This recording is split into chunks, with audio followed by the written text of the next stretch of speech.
This is Leviticus chapter 25 with commentary. We are 2 chapters away from finishing the whole book of Leviticus. We've come pretty far, and we've got a lot more to go.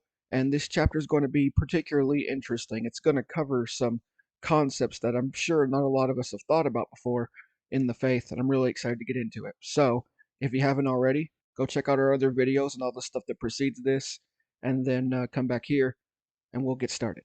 And the Lord spake unto Moses in Mount Sinai, saying, Speak unto the children of Israel, and say unto them, When ye come into the land which I give you, then shall the land keep a Sabbath unto the Lord. 6 years thou shalt sow thy field, and 6 years thou shalt prune thy vineyard, and gather in the fruit thereof. But in the 7th year shall be a Sabbath of rest unto the land, a Sabbath for the Lord. Thou shalt neither sow thy field, nor prune thy vineyard. That which groweth of its own accord of thy harvest thou shalt not reap, neither gather the grapes of thy vine undressed, for it is a year of rest unto the land. Okay, so this is already some interesting information because we already know about the Sabbath day, right? The working for every 6 days and then resting on the 7th day and not doing any work. But now, on top of that, there's not just a Sabbath for one day a week, there's also a Sabbath for one time every 7 years, right? And this is specifically a Sabbath toward um, crops and farming, right? To give the land an opportunity of rest. And this is actually proven to be healthy for the soil. It allows it to revitalize and still have life in it, because if you overwork soil and grow too much in it, it can eventually, you know, deplete in its nutrients and not be able to be fertile soil anymore. So having a whole year for the land to rest is actually a way to ensure that the soil stays good for growing crops. So that's the scientific aspect of why this is an interesting thing. But this isn't just for growing purposes. This is also considered a holy year, an entire year dedicated to God in terms of farming, ceasing from farming. Now, I don't know. I'm sure many of you listening may be farmers, maybe not, but I don't know if you can imagine spending an entire year without growing or harvesting crops. It doesn't seem like something that would be economically feasible. But this is exactly what the Lord demanded from his people. This is what God wanted his people to do. And it's such a fascinating concept because we are resting every 7th day of the week. We're resting on the holidays, which happen frequently and a few times in a month. And then we're resting for an entire year from farming out of every 7 years. There's a lot of moments that are just like no work. And we've talked about this before, how important it is to honor that time period and give that time to God, and how God is even more important than the things we have to do. And as we'll keep reading, as or rather as we'll keep watching, we're going to see how God handles that year-long gap without producing anything, because that seems like something that wouldn't be sustainable for life. But of course, God always has a plan for these things. But I just find that incredibly interesting, that an entire year without work in the field. And if you think about all of the kinds of work that they did back then, I mean, there were some people who were smithing, working with metal, and maybe some people who were making clothes, and some people who were tending to animals. But a lot of early societies at this time were very heavily agricultural societies, and a lot of it was about growing crops. So we're talking about a very large portion of the livelihood of these people as being cut off for an entire year, which is crazy. It's a crazy thought and really could only be feasible with God, but that's what he expected. So, really something to think about, how important rest was to God as well as work, how important that was. So, I mean, I don't know if you wanted to like calculate the amount of time that they're resting in total. If we're talking about one day out of every 7 days, and then also on the holidays, which went on for several days, and then also an entire year every 7 years. That's a lot of rest. That's a lot more rest than we certainly give ourselves. You couldn't imagine a situation in, like, let's say here, for example, in the United States, if you're from the US, you couldn't imagine a situation here where we're not producing something for an entire year. That's bonkers. But let's keep going because it's only going to get more interesting from here. And the Sabbath of the land shall be meat for you, for thee and for thy servant, and for thy maid, and for thy hired servant, and for thy stranger that sojourneth with thee, and for thy cattle, and for the beast that are in thy land, shall all the increase thereof be meat. And thou shalt number 7 Sabbaths of years unto thee, 7 times 7 years, and the space of the 7 Sabbaths of years shall be unto thee 49 years. Then shalt thou cause the trumpet of the Jubilee to sound on the 10th day of the 7th month. In the day of atonement shall ye make the trumpet sound throughout all your land. And ye shall hallow the 50th year, and proclaim liberty throughout all the land unto all the inhabitants thereof. It shall be a jubilee unto you, and ye shall return every man unto his possession, and ye shall return every man unto his family. A jubilee shall that 50th year be unto you. Ye shall not sow, neither reap that which groweth of itself in it, nor gather the grapes in it of thy vine undressed. For it is the jubilee, it shall be holy unto you. Ye shall eat the increase thereof out of the field. In the year of the... Okay, so let's just, before we're getting into this year of the Jubilee, and by the way, that is spelled correctly as according to King James Version English, that is how we're spelling Jubilee. For those of you who don't know, by the way, Jubilee is basically a celebration. The word means like a sort of like a clamor or a loud noise. It's just raucous, lively, vibrant celebration. Specifically in this case, praise to God. Like a year of this stuff going on, of perpetual, continual celebration and praise to God. And again, another year where they're not doing any farming. And we're going to talk about more aspects of the year of Jubilee in a moment. But just to summarize everything that's going on here, you have 6 years of work. Then the seventh year, you're not farming. And you do this seventh year without farming 7 times, which is 49 years without farming. And then on the 50th year, so that's right after the seventh 7 year, right? So you're going on year 49, you're going without farming. And then the very next year is year 50, and you're going without farming again. This is the year of Jubilee. So celebration. God is just stacking up the holy periods, man. It's all on top of each other. You could almost argue that they are resting at least as much as they are working. Possibly. I don't know quite because, for every year they're not working, they're not farming, they're at least farming for 6 years. It balances itself out. Usually work happens more often than rest does, but there's a lot of rest period. And just in celebration and reverence of God. A lot of that went on in that culture. I don't know another culture, and there probably are other cultures, where that much rest and celebration is in order frequently. There are probably others where it gets to those levels, but this is the most that I've ever heard of. So, and we're not even done with this year of Jubilee thing. There's about to be more coming up, so let's just keep listening here. This Jubilee ye shall return every man unto his possession.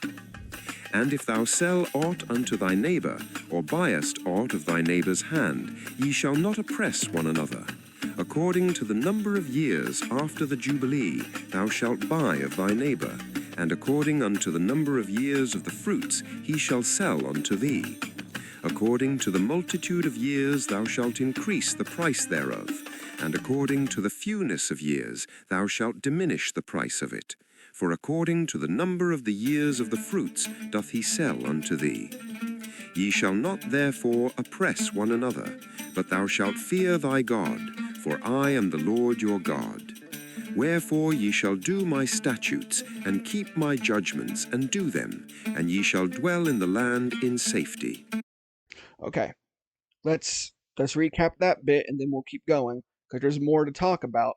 But what we're establishing here also is that the year of Jubilee is where things kind of take a bit of a reset, right? And and in terms of what we're already talking about here, um, as you know good and well, that the people of Israel at this time had servants, both hired servants and also slave labor. And during this year of Jubilee, this happens every 50 years, or not every 50 years, every 50, after 49 Sabbath years, the 50th year after that, right? It's a bit more difficult to keep up with, but after that period of time, you are then releasing your servants. So you had to really keep up with everything that was owed, and so you had to release all your servants, both hired and slaves or unhired servants. You had to release all of them, and then they were allowed to return to their families and do whatever it is they did. So this is kind of a hard reset. All of that you are now giving up. So there's that. And then we're about to go into more of this in a second. This is where it gets really interesting. And the land shall yield her fruit, and ye shall eat your fill, and dwell therein in safety. And if ye shall say, What shall we eat the 7th year? Behold, we shall not sow, nor gather in our increase. Then I will command my blessing upon you in the 6th year, and it shall bring forth fruit for 3 years. And ye shall sow the 8th year, and eat yet of old fruit until the 9th year. Until her fruits come in, ye shall eat of the old store. The land shall not be sold forever, for the land is mine, for ye are strangers and sojourners with me. And in all the land of your possession ye shall grant a redemption for the land. If thy brother be waxen poor, and hath sold away some of his possession, and if any of his kin come to redeem it, then shall he redeem that which his brother sold.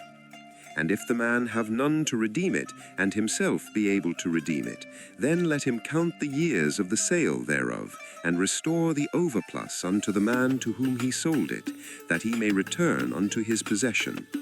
But if he be not able to restore it to him, then that which is sold shall remain in the hand of him that hath bought it, until the year of Jubilee. And in the Jubilee it shall go out, and he shall return unto his possession. And if a man sell a dwelling house in a walled city, then he may redeem it within a whole year after it is sold. Within a full year may he redeem it. And if it be not redeemed within the space of a full year, then the house that is in the walled city shall be established forever to him that bought it throughout his generations. It shall not go out in the Jubilee. But the houses of the villages which have no wall round about them shall be counted as the fields of the country. They may be redeemed, and they shall go out in the Jubilee. Notwithstanding the cities of the Levites and the houses of the cities of their possession, may the Levites redeem at any time. And if a man purchase of the Levites, then the house that was sold and the city of his possession shall go out in the year of Jubilee. For the houses of the cities of the Levites are their possession among the children of Israel. But the field of the suburbs of their cities may not be sold, for it is their perpetual possession. And if thy brother be waxen poor... Okay, we've talked about a lot. Before we keep going, let's establish this. God is now stating the way property works and property ownership works in this society. And this is really where things start getting different. Because according to this, if an Israelite, a follower of God, a child of God, owns a piece of property, a house, if they've bought something from someone else, when the year of Jubilee comes, that must return to its original owner. Right? So these people were now not allowed to own land to themselves individually forever. They owned it for a while, and then after some generations, they had to give that land back up.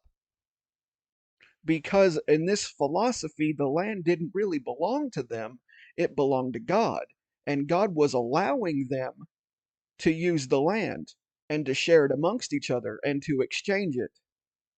But then when the year of Jubilee came, all things that are God's return to God, and everything is God's. So they have to give it all up. It goes back to its original owners. This is a crazy concept here, especially when we're living in Western high capitalist societies that really do value private property and owning things for generations and generations and passing them down to your descendants and keeping it, all in the family, distributing wealth that way to where some people have for generations and other people don't have at all. God evens the playing field here by saying whatever it is that you own, you are not allowed to own forever. When the year of Jubilee comes, you have to give up whatever it is that you've purchased, you've traded off, that you've loaned, or that you've any kind of mortgage or whatever. We're wiping the slate clean. All of it is starting over so that everyone can have an opportunity to own something. The land is not yours individually, it belongs to all of you, my children, in Israel, right? They were to be sharing it back and forth with each other, exchanging it for money, helping each other out in the economy. Everything was supposed to be fluid and flowing back and forth continually. It was not supposed to be held up by one or maybe two, a few people, all of that wealth held up amongst them and then the rest not have any. God wasn't having that. That's not how it worked. Everyone had an opportunity to have, and everyone that did have had to do their part. And when the time came, they had to redistribute. That stuff was being redistributed.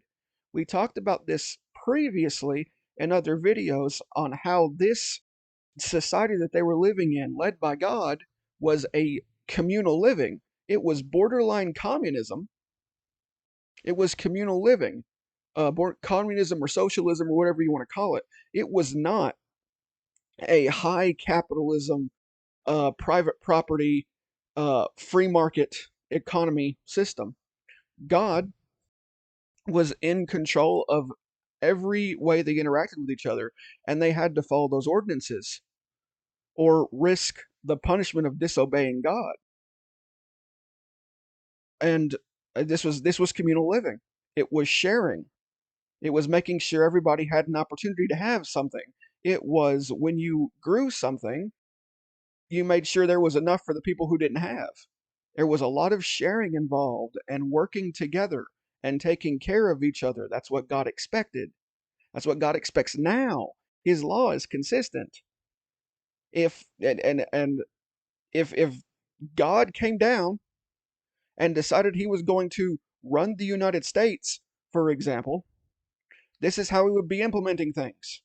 If God ran the government, things would be a lot different than we have it right now. So, for all of you out there who are saying on repeat that they wish that this government ran on the principles of God, that we returned back to our Christian values, and that this nation was a nation under God, and that we did everything God wanted, and that our laws were based around God. I don't think you know what you're asking for. I don't think you do, because your lives would change drastically if God had his way over the government. If God came down, if Jesus came back and was like, I'm taking over the US. I'm going to be the sovereign ruler of the United States, and this is how things are going to go. You'd get really excited at first, I'm sure, and then you'd realize that everything that you value doesn't line up with the principles that are in this book. Because this stuff right here is the stuff that a lot of the same people who are wishing God ran the government, the same people who wish God ran the government, look at this stuff, what's written here, and are angry because they don't like communist, socialist, government overreach stuff.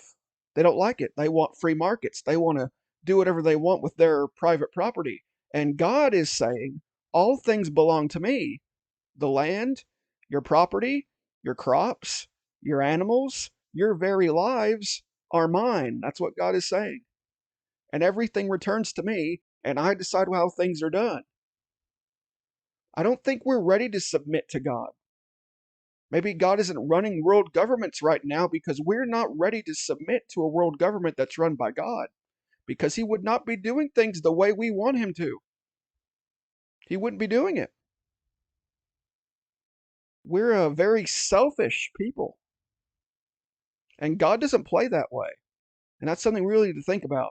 If we want to be a nation that's about God, we need to learn to be we need to learn to change our hearts. We need to learn to be different people. We need to learn to be a people that is willing to be led by God. And we're not there. So I'd think twice next time before you start ranting about the way you think the government should be. Because as of right now, it benefits you, whether you realize it or not. If God had His way, things would be a lot different, drastically. Let's keep going.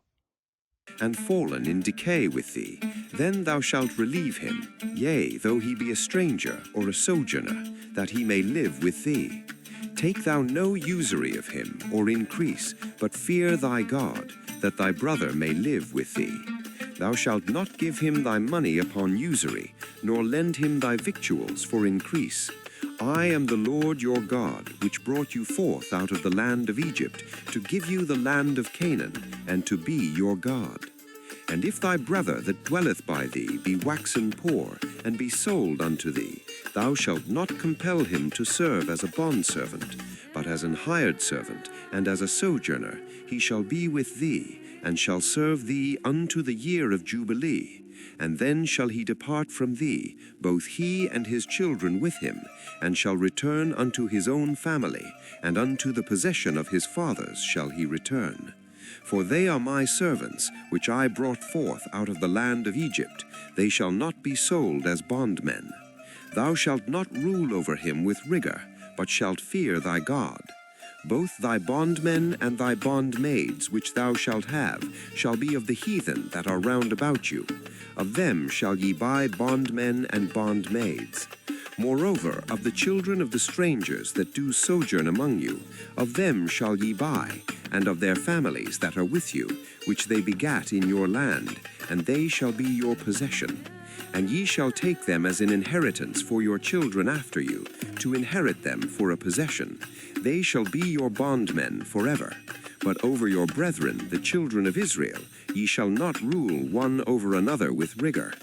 And if a sojourner or stranger wax rich by thee, and thy brother that dwelleth by him wax poor, and sell himself unto the stranger or sojourner by thee, or to the stock of the stranger's family, after that he is sold, he may be redeemed again. One of his brethren may redeem him, either his uncle or his uncle's son may redeem him, or any that is nigh of kin unto him of his family may redeem him, or if he be able, he may redeem himself. And he shall reckon with him that bought him from the year that he was sold to him unto the year of Jubilee, and the price of his sale shall be according to the number of years, according to the time of an hired servant shall it be with him. Let's stop here for a second too, because this is talking about servants and how you treat the people who are working under you, and it clearly says, like, if this is another person who is a child of God with you, that you are not to rule over them, you are not to abuse them or mistreat them, you're not to treat them badly. You shouldn't be doing that with anyone anyway. But God makes it very clear that when you are a child of God, when you're a follower of Christ, when you belong to God, you are no one's servant but God's. And you only kneel to those who God has put over you and authority over you by God's will, because ultimately you are serving God. So no one is allowed to rule over you, take control over you, be cruel to you, treat you like a slave. You serve only one, and that is God. Now, you should always be respectful and obey whoever it is in your situation that God has put over you, because that does happen in life. We have bosses, we have teachers, we have parents, we have people who we should be respecting. That is because they came from God, and God has ordained that they be over us at that time. So even still, we're serving God, but no one gets to, no one is allowed to mistreat you or treat you like you're anything less than a servant of God, because you serve God first. We are not to be anyone else's slave, because God already owns us. And this invitation is extended to all people now. All people can belong to God. All people can have that status of being a child of God and a servant of God, and being on that equal playing field. This is how we should be treating each other. If there be yet many years behind, according to them he shall give again the price of his redemption out of the money that he was bought for. And if there remain but few years unto the year of Jubilee, then he shall count with him, and according to his years he shall give him again the price of his redemption. And as a yearly hired servant shall he be with him, and the other shall not rule with rigor over him in thy sight. And if he be not redeemed in these years, then he shall go out in the year of Jubilee, both he and his children with him. For unto me the children of Israel are servants. They are my servants whom I brought forth out of the land of Egypt. I am the Lord your God. Okay, and I just wanted to mention one other thing before we ended this part. So it mentions multiple times here, or at least twice here, and it mentions definitely multiple times in what we've read in Leviticus before, that whenever God says, don't do something, the alternative is what you should do, but it also says, like for example, if it says, uh, don't mistreat your neighbor, it oftentimes then says, but fear the Lord your God, right? Fearing God is the opposite of doing whatever evil thing, right? Mistreating people, lying, cheating, being deceptive, stealing, taking advantage of people. Don't do these things, but love the Lord your God, right? So what that tells us is that if you fear God, you won't do these bad things. And if you do these bad things, it's because you don't fear God. Because fearing God is the opposite of doing these things.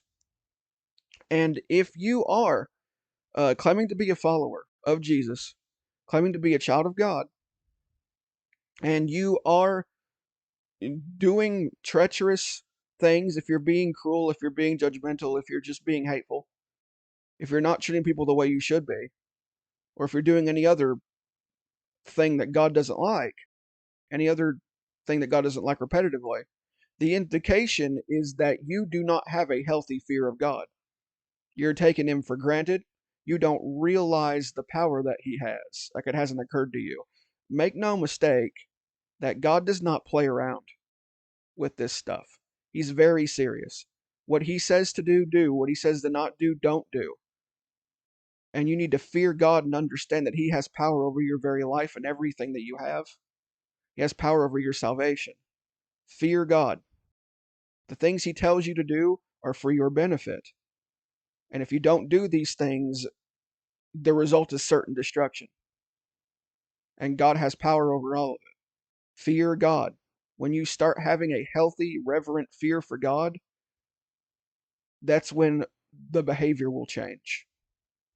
I'm working on that myself, but I just wanted to bring that up before we closed here. Thank you so much for watching. Maybe there were some things that we didn't necessarily want to hear today, but they were definitely things that we needed to hear. And I think this can be a great opportunity for us to reflect on our character and the kind of people that we are. And if we really are in alignment with what God wants for us and for his creation and for his world. Just stuff to think about. Do we really want to be godly people? Are we really there yet? And if we're not, how do we get there? Right? I mean, obvious steps are read your Bible, pray more, just spend more time with God, really get to know who He is and figure out what it is that He wants. Take some time, but it's worth it. Anyway, just some food for thought there.